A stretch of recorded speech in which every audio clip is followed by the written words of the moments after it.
Hi, and welcome to Random Rogers Big Picture for the week of April 8th. Second cut.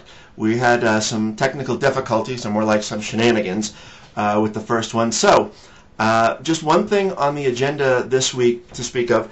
We had quite a few comments, or several comments come in about retirement planning stuff. How much to take out, how much is safe to take out, how much to allocate to stocks and bonds and cash, those types of questions. It's all good stuff. I enjoy writing about that stuff, and I enjoy reading about it too, for that matter, probably more so than I enjoy writing about it.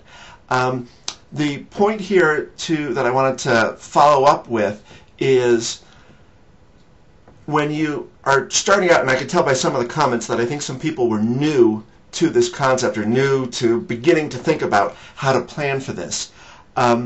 Do not just take one person's opinion on how to do things. I have my own ideas about this sort of thing. They're not unique by any means. They're certainly not original by any means.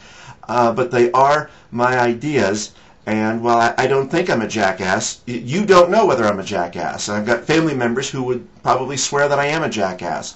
So the one of the parts of this blog is it is my process of managing portfolios. One thing I haven't said in ages is I do this to let you take maybe a little bit of my process and a little bit of process from various other places, whether it's blogs or books or magazines, whatever, but take different bits of process that click for you and then weave them all in and create your own process. The site is about trying to be a more knowledgeable, I don't say better because, that's, you never know about better, but you can be more knowledgeable. And if you are more knowledgeable, I think over time, you'll make better decisions. You won't panic out at the wrong time. You'll keep a level head.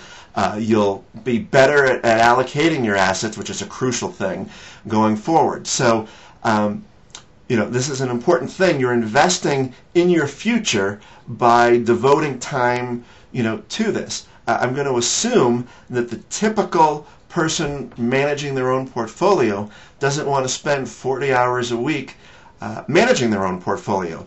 I spend, this is something I've said before, I spend maybe 70 or 75 hours a week, although my wife thinks it's more hours doing this, and none of my friends, none of the neighbors, no one on the fire department, no one, gets what I do, and I wouldn't expect them to. It's kind of a crazy thing. And I doubt that's how you want to, spend your life. Very few people have, that type of passion for this, and I don't blame them. It's a weird thing to be so interested in. So assuming that's the case, you really need to invest your time wisely, figure things out, write out a financial plan. If you have something concrete in writing, then you can adjust later. It's a much more efficient use of your limited resources. Maybe, I think if you're going to manage your own, I think once you've learned the basics, you've assembled building blocks, at that point you need to think about some sort of maintenance plan, and I would think several hours a week, maybe 4 or 5, ought to do the trick once you really have the building blocks in place. And then it's just kind of a little bit of honing. So kind of an important thing, and hopefully, that's something that you'll take to heart. Don't just listen to me. Don't just listen to so-and-so or someone else or whatever. It's probably a bad idea. Everyone does the thing that works for them, and even then, some folks do things that don't quite work for them, and you really need to be cognizant of that. As the blogosphere gets bigger, you have a whole wide range of skill, experience, and knowledge. You've got, absolute rocket scientists to kids that are in college that, may be very smart, but haven't been doing it for a long time. You may be able to learn from someone who's 21, but you do need to balance it out with the fact that they are, new to the market. Or someone who is a rocket scientist, you maybe need to understand that they're going to have great information for you, but not everything is going to be applicable to a very simple 70-30 stocks bonds allocation, and that's okay.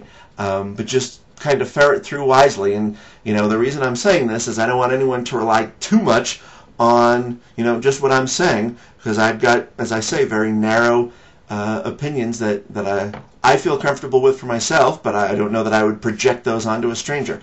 Hopefully that makes sense. And have a great weekend.